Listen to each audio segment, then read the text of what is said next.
യേശുദാസിന് ഇന്ന് 84-ാം പിറന്നാൾ. ഓരോ മലയാളിയുടെയും ചോരയിൽ ഓരോ കാലങ്ങളിൽ പടർന്ന വികാരത്തിന്റെ പേരാണ് യേശുദാസ്. 50,000-ലേറെ ഗാനങ്ങൾക്ക് അദ്ദേഹം ഇതിനോടകം തന്നെ ജീവൻ നൽകി. 8 തവണയാണ് മികച്ച ഗായകനുള്ള ദേശീയ പുരസ്കാരം യേശുദാസിന് ലഭിച്ചത്. കേരളം, ആന്ധ്രാപ്രദേശ്, കർണാടക, വെസ്റ്റ് ബംഗാൾ, തമിഴ്നാട് എന്നീ സംസ്ഥാനങ്ങളിൽ നിന്നും ഗായകന് സർക്കാർ പുരസ്കാരങ്ങൾ ലഭിച്ചു.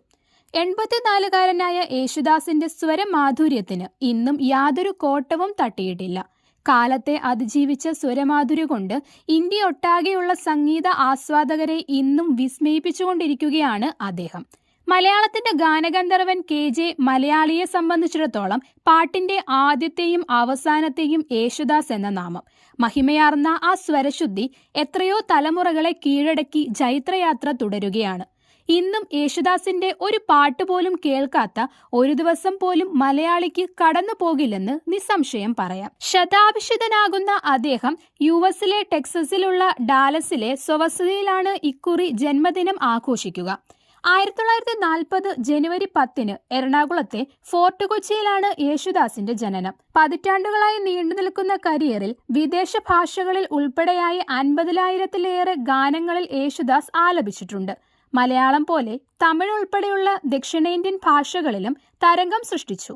ഹിന്ദിയിൽ പാടിയ ഗാനങ്ങളും എക്കാലത്തെയും ഹിറ്റുകളാണ്.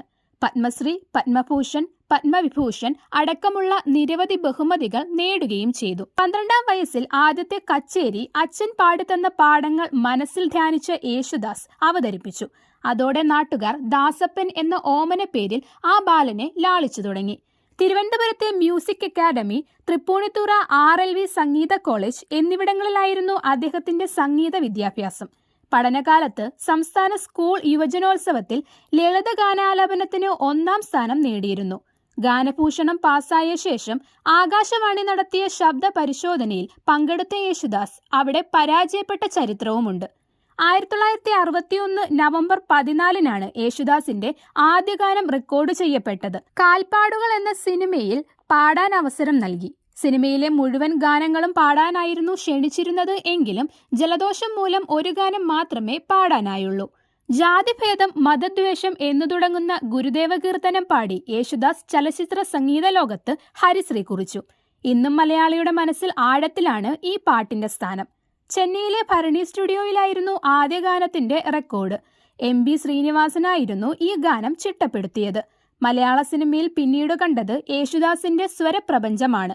ലഭിച്ച പുരസ്കാരങ്ങളിലും പാടിയ പാട്ടുകളിലും എണ്ണത്തിലും പാട്ടുകാലത്തിലും യേശുദാസ് എന്ന വ്യക്തിയുടെ യാത്ര തുടരുകയാണ്. ഇത്രയധികം പുരസ്കാരങ്ങൾ സംഗീത ലോകത്ത് വാരിക്കൂട്ടിയ ഒരു ഗായകൻ ഇന്ത്യൻ ചലച്ചിത്ര ഗാന ശാഖയിൽ കാണില്ല. 8 തവണയാണ് ചലച്ചിത്ര പിന്നണി ഗാനാലാപനത്തിന് അദ്ദേഹം ദേശീയ പുരസ്കാരത്തിന് അർഹനായത്. മികച്ച ഗായകനുള്ള കേരള സംസ്ഥാന അവാർഡ് 25 തവണ ലഭിച്ചിട്ടുണ്ട്. മിക്ക ഇന്ത്യൻ സിനിമകളിലും പാടിയിട്ടുള്ള യേശുദാസിന് 8 തവണ തമിഴ്നാട് സംസ്ഥാന അവാർഡും 6 തവണ ആന്ധ്രാപ്രദേശ് സംസ്ഥാന അവാർഡും 5 തവണ കർണാടക സംസ്ഥാന അവാർഡും 1 തവണ പശ്ചിമബംഗാൾ സംസ്ഥാന അവാർഡും ലഭിച്ചിട്ടുണ്ട്. കേരള സർക്കാരിന്റെ സ്വാതി തിരുനാൾ പുരസ്കാരം നേടിയിട്ടുള്ള യേശുദാസിന് എണ്ണമറ്റ മറ്റ് പുരസ്കാരങ്ങളും ലഭിച്ചിട്ടുണ്ട്. ഇന്ത്യൻ സംഗീതത്തിലെ അതുല്യ പ്രതിഭയായ യേശുദാസ് കോവിഡിന് ശേഷം കേരളത്തിൽ എത്തിയിരുന്നില്ല. മൂകാംബിക ദേവിയുടെ ഭക്തനായ അദ്ദേഹം പിറന്നാളിന് കൊല്ലൂർ മൂകാംബിക ക്ഷേത്രത്തിലെത്തി കീർത്തനം ആലപിക്കുന്നത് വർഷങ്ങളായി പതിവാണ്. മക്കളും അദ്ദേഹത്തോടൊപ്പം എത്താറുണ്ട്. എന്നാൽ കോവിഡ് ഉൾപ്പെടെയുള്ള കാരണത്താൽ ഏതാനും വർഷങ്ങളായി പതിവ് മുടങ്ങി. എന്നാൽ മൂകാംബികയിൽ അടക്കം യേശുദാസിനായി ഇന്ന് പ്രത്യേക പൂജകൾ ചെയ്യുന്നുണ്ട്.